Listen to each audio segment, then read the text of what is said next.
C'est l'équation insoluble du jour. Vous devez vous faire vacciner prochainement, mais vous partez en vacances cet été. Comment faire? Alors, cas pratique, nous sommes le Mhm. 5 juin, vos vacances débutent le 5 juillet, Mhm. sauf qu'entre deux doses, il faut 6 à 8 semaines et que vous devez vous rendre dans le même Mhm. centre de vaccination. Conséquence, il y a de moins en moins de personnel soignant cet été pour vacciner, alors entre effectifs réduits et défections à venir, le rythme des injections va ralentir dans certains centres, comme celui de Wascal, près de Lille, où s'est rendu Lionel Gougelot.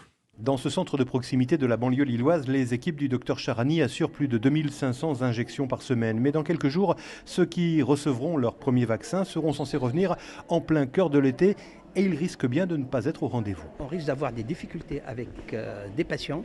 Ils nous disent que pour la deuxième dose, on ne sera pas là. À cela s'ajoutent les congés des personnels vaccinateurs, effectifs réduits en juillet et août, ce qui va obliger le médecin à ralentir la cadence des premières injections pour s'adapter au nombre de soignants disponibles pour les deuxièmes doses. Malgré qu'on a mis les étudiants dans la boucle, tous ces soignants-là, ils ont des familles, ils ont des enfants. Bref, ils ont le droit de partir en vacances. Et par conséquent, on préfère anticiper, réduire un petit peu notre cadence, mais surtout pas l'arrêter.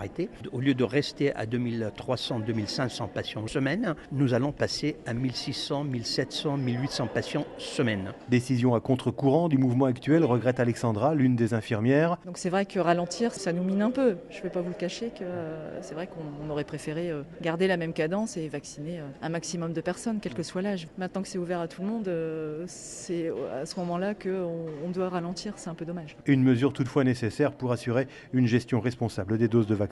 À Wascal, Lionel Gougelot, Europe 1. Alors face à ce casse-tête de la vaccination estivale, que peut-on faire et ne pas faire? Rappel des règles du jeu avec notre spécialiste santé Anne Le Gall. Alors la règle normalement c'est de recevoir sa deuxième injection au même endroit que la première, 42 jours plus tard. Mais pour faciliter l'organisation des vacances, le délai entre deux doses a été élargi cette semaine. Il peut désormais aller jusqu'à 8 semaines pour les vaccins à ARN messager. Et avec AstraZeneca, ce délai est de 12 semaines entre les deux doses. À chacun donc de faire ses calculs, soit pour faire ses 2 injections avant de partir, soit pour placer ses vacances dans l'intervalle. Exceptionnellement, il est malgré tout possible de faire la deuxième injection sur son lieu de vacances, mais dans ce cas, il faut réserver son rendez-vous en amont, en centre, en pharmacie ou chez un médecin et surtout ne pas oublier d'annuler le deuxième rendez-vous initial. Enfin, on peut rappeler que les personnes qui ont déjà eu le Covid n'ont besoin que d'une seule injection. Des tests sérologiques rapides seront bientôt disponibles en centre de vaccination pour le vérifier et si le résultat est positif, pas de deuxième rendez-vous à prévoir cet été. On estime qu'entre 20 et 40% des Français sont concernés. Anne Le Gall, spécialiste santé Europe 1.